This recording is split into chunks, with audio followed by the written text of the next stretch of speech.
आज हम लोग पढ़ेंगे ग्रामर। क्या पढ़ेंगे? Grammar, GRAMMAR, grammar. और ग्रामर में सबसे पहले हम लोग जानेंगे पार्ट्स ऑफ स्पीच के बारे में। Parts of speech, parts of speech क्या होता है ये जानेंगे, ठीक है।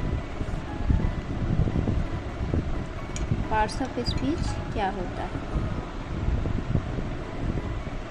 All the English words are divided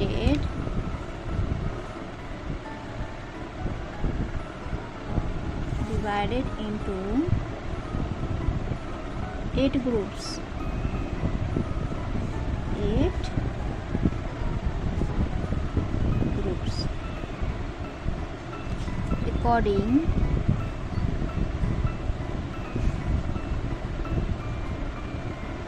to the work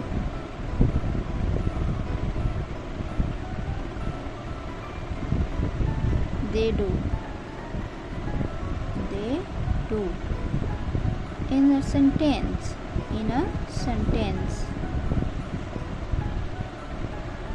TENCE, sentence. Each group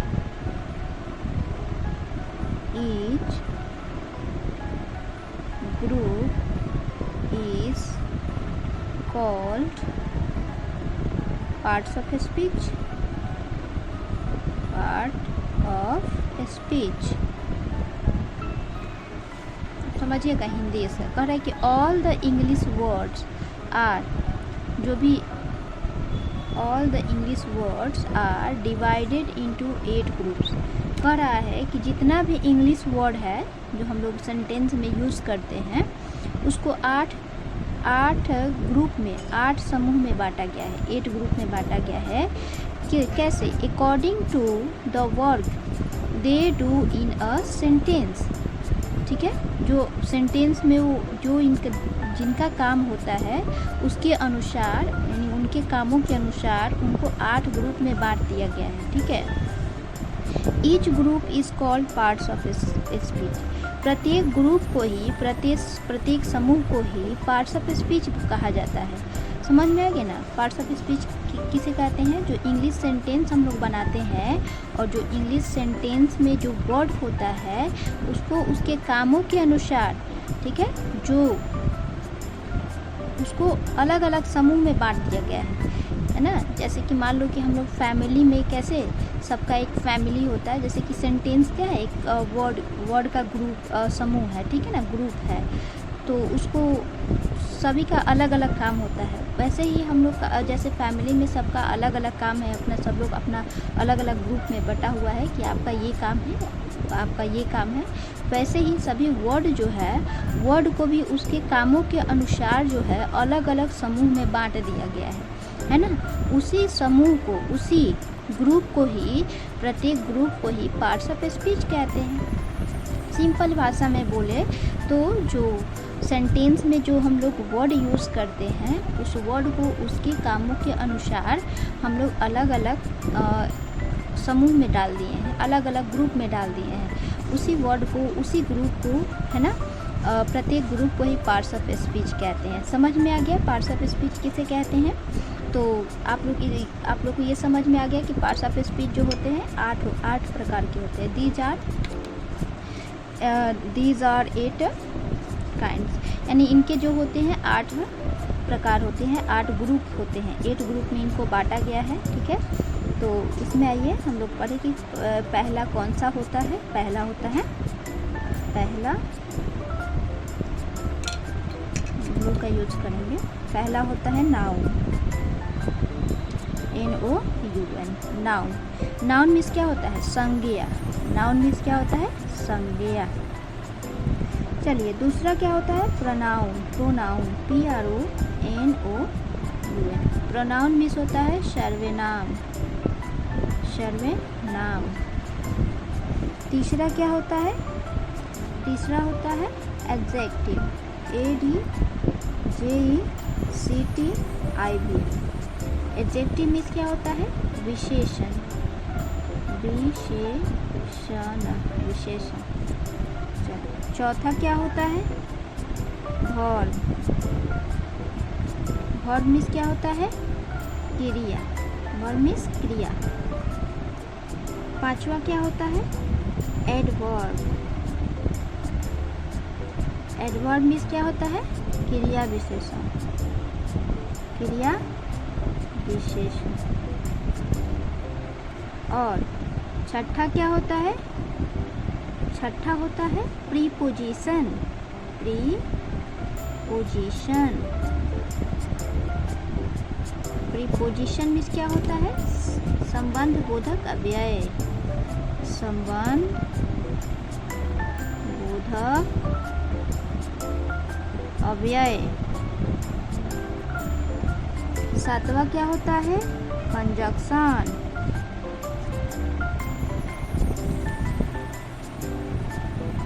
conjunction means क्या होता है? समुच्चय बोधक अव्यय।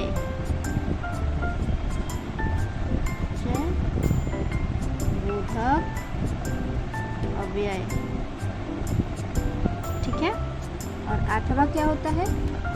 वीडियो में तो दिखाई ही नहीं दे रहा है। देखिए, आठवां होता है इंटरजेक्शन। INTERJECTION। इंटरजेक्शन मीन्स क्या होता है? विस्मयादि बोधक अव्यय। विस्मयादि बोधक अव्यय। चलिए आप लोग, तो बच्चों यहाँ पे अब हम लोग जानेंगे कि इसको याद कैसे करेंगे। ठीक है।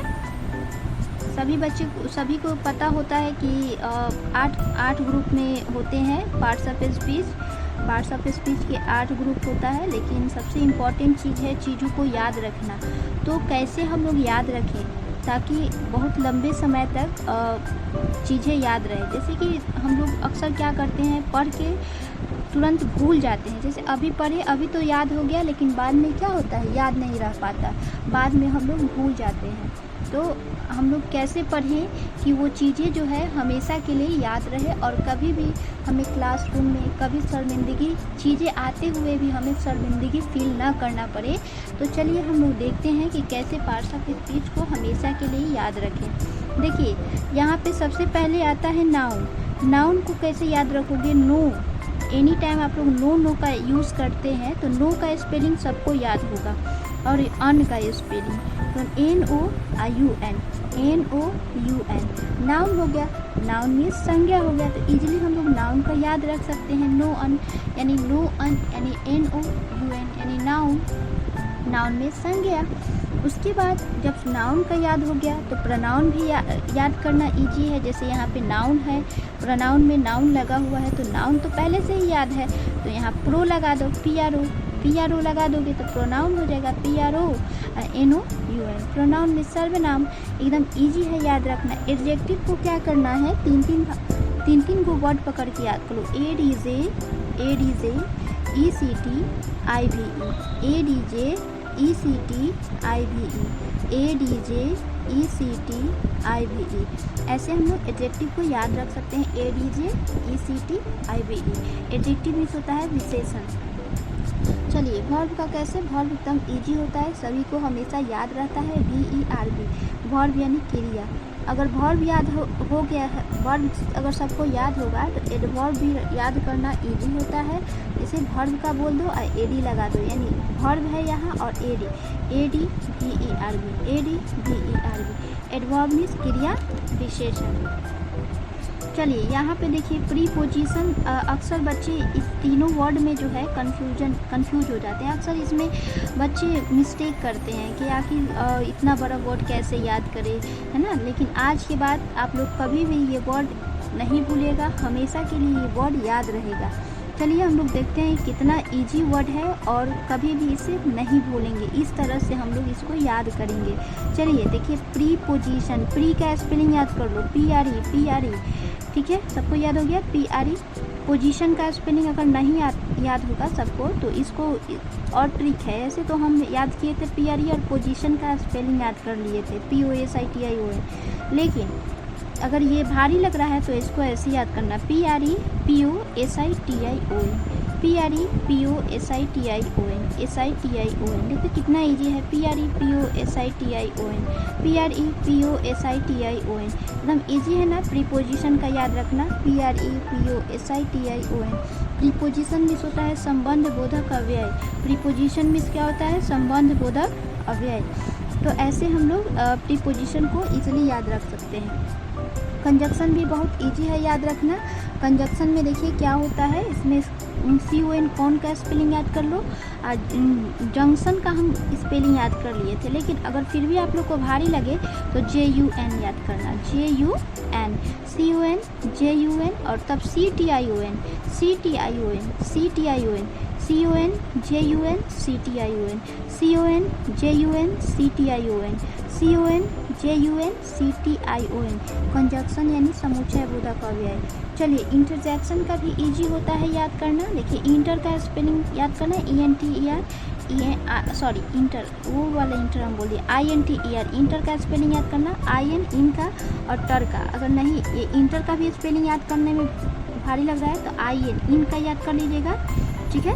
IN इंटर TER टर, इंटर हो गया याद। जैक्सन का JE, इसमें का CTION याद हो ही गया है तो CTION लगा दो, तो हो गया interjection INTER JE CTION, INTER JE CTION, INTER JE CTION। Interjection यानी होता है विषमयादी बोधक अव्यय। आज के बाद आप लोग कभी भी पार्ट्स ऑफ स्पीच को नहीं भूलिएगा, हमेशा के लिए ये सारा वर्ड आप लोग के माइंड में सेट हो जाएगा। तो नेक्स्ट वीडियो में हम लोग नाउन पढ़ेंगे। नाउन फर्स्ट यानी पहला से स्टार्टिंग करेंगे कि नाउन क्या होता है। और अगर आपको ये वीडियो अच्छी लगे तो प्लीज़ लाइक एंड सब्सक्राइब करें और प्लीज़ कमेंट भी करें कि कहीं कुछ मिस्टेक हो तो कृपया मुझे बताएं। और थैंक यू, धन्यवाद।